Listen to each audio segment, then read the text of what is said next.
Know very little about this Russian plane that crashed I have a cut from James Clapper leading into this. in Egypt. Mystery and confusion still surround the final moments. Here is U.S. Director of National Intelligence, James Clapper. Does ISIS have the ability to shoot down an airliner?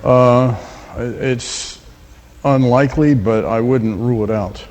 ABC News aviation consultant Steve Gaynord with us. Steve, good morning. Good morning. What do we know about this crash? Not too much, other than the airplane seems to have come apart in midair, which is a mystery in itself. It was up at cruising altitude at 31,000 feet, and airplanes just should not and do not fall out of the sky like that. So it's a terrific mystery. Do we have any evidence of them having any issues before this?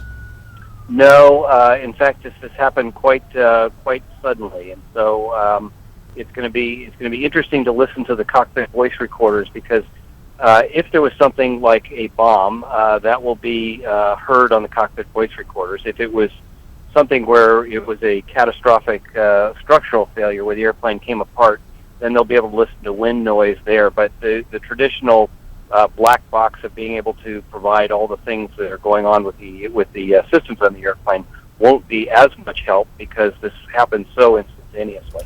Normally, in a terrorist situation, wouldn't some group claim that they were responsible for this? Yes, we had some initial claims by ISIS early on, by a group affiliated with ISIS that works in the Sinai, and they claimed that it was brought down by one of these shoulder-fired MANPADs, a short-range surface-to-air missile. Those claims were not terribly credible. We haven't heard anything since, so my personal opinion is I'm leaning away from a terrorist attack, and probably more towards something that would suggest structural failure. Can we? With structural failure means it was an innocent mechanical problem. Yes, and one of the things that they'll be looking at is about 14 years ago, this aircraft had a hard landing. Its previous owner had a hard landing in Cairo, where the tail actually struck the ground so hard on landing that they had to do significant structural repair. And so sometimes we've seen in the past, was a Taiwanese 747 that was lost a number of years ago after a structural failure that had held for 15, 20 years let go. And so when you have this significant structural failure, sometimes if the repairs aren't done properly, they'll work for a few years, but then catastrophically let go. And so I think that'll be one of the things that the investigators will be looking at closely. Just so I understand, not this exact plane, but this type of plane had that structural problem.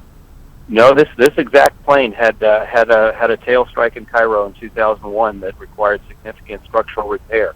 So they're going to go back and look at that to see whether that repair was done properly, and if it had anything to do. Because right now, if you look at the wreckage there, the airplane came apart right behind the wing line. I mean, an airplane should not be in half.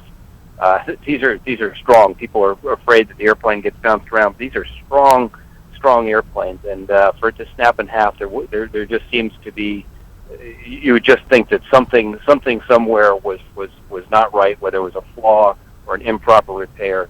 But that's, I think, where the investigators are going to look first. Investigators can tell the difference between a structural problem like that and/or some type of bomb that ripped the plane apart. Correct?